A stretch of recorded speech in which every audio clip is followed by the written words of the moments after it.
Hi everyone, welcome back to another video from Gameplay Classic. In this tutorial, I'm gonna show you how to link Pokémon Go with Facebook. To link your Pokémon Go account to Facebook, first of all launch Open Pokémon Go application and then make sure that you're inside this game page.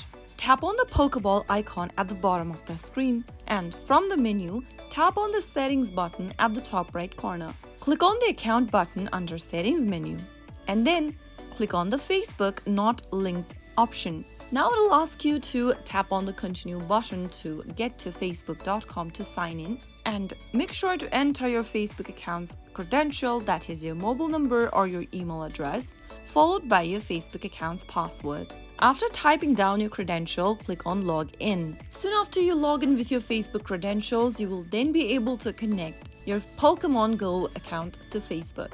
So that's how it's easily done. I hope you found the video helpful.